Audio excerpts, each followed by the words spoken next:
Hi, I'm Dipti Trehan. I'm a physician from Texas. Today is August 23, 2024. We continue today with the second part of the syndrome called G.I.F.T, government-inflicted familial trauma, seen in parents and children who are victims of family court CPS DCFS. Today's focus is on the victim parent. To understand how G.I.F.T presents itself in the victim parent, I have divided the categories into 3 with further subcategories where needed. I'm going to try to keep this as simple as possible. Category 1. Personal impact on the victim parent. The subcategories to this are mental health impact on the victim parent, physical health impact, financial impact, social impact, professional or job impact. Some of the most distressing symptoms being reported by victim parents across the nation are attention deficit, memory loss, inability to perform basic acts of living such as brushing, bathing, driving, cleaning, cooking, nail and hair care. Another major symptom is sleep disturbance. One of the first things I noticed when I joined an online Texas support group for victims of family court, we were all up at around 2 a.m. messaging on social media. There's a term for this early morning awakening. It is called terminal insomnia. Terminal. Is that word ominous? Yes.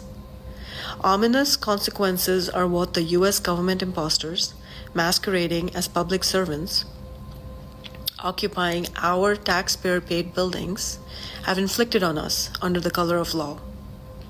What they are doing to us and our children is called domestic terror.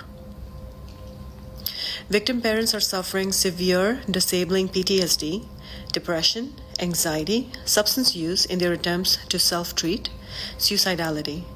Many victims have died as a result of these war crimes perpetrated by the U.S. government imposters, masquerading as public servants.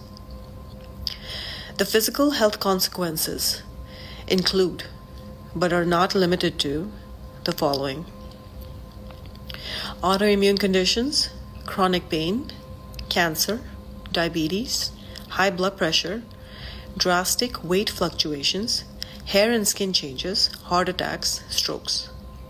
There is severe financial abuse of victims being inflicted by the government agencies. The victims have lost almost all or all of their savings, their retirement, their children's college funds. They have had to sell their homes and other assets.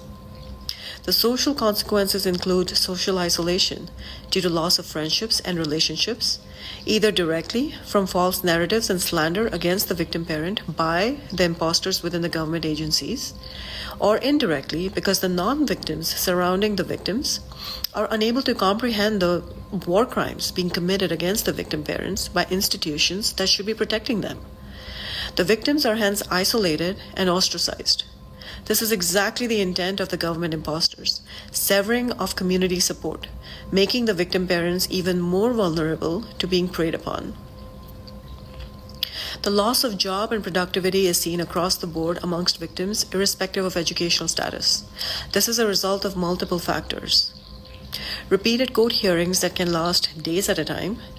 The victims are often too anxious before and too depleted after these hearings to go to work. The health consequences of these war crimes further affects the victims' productivity. Many victims have been fired. Others have opted to apply for disability. The bulk of these victims were high functioning prior to being targeted by the perpetrators within the U.S. government agencies. Category 2 of the syndrome called G.I.F.T, government-inflicted familial trauma, is the impact on family. The above consequences that I have listed severely impact the victim parent's ability to parent their children effectively and puts an unendurable strain on any relationships the victim may desire to have. Category 3. Impact on the country. This affects us all. The U.S. government imposters' greed is a black hole that can never be filled. Their crimes against we the people across the nation has resulted in millions of American citizens suffering from severe health consequences, loss of productivity, draining of finances, disability, and death. creating a significant economic burden on the country. It is very important that we recognize the syndrome for what it is and label it accurately. Government inflicted familial trauma. Gift. I am certain that in the near future, the syndrome will be studied on a massive nationwide scale. For now, my findings are based on extensive histories and notes that I have taken over the last year during discussions with countless victim parents and youth survivors of family courts, CPS, DCFS across the country.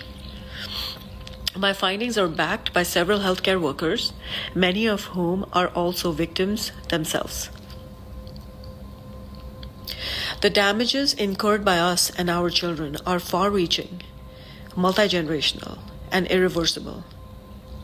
These consequences are not sustainable for us as a country. And now, we the people demand cease and desist, return of families, life imprisonment for our perpetrators, and massive reparations. Please sign up for the We the People order served on SCOTUS. The link is embedded in my profile. You can email your case details, case number, county, state, judge name to courtvictims@gmail.com. The We the People order has victims pouring in from all across the nation. We the people are uniting. My advice to our perpetrators? Run.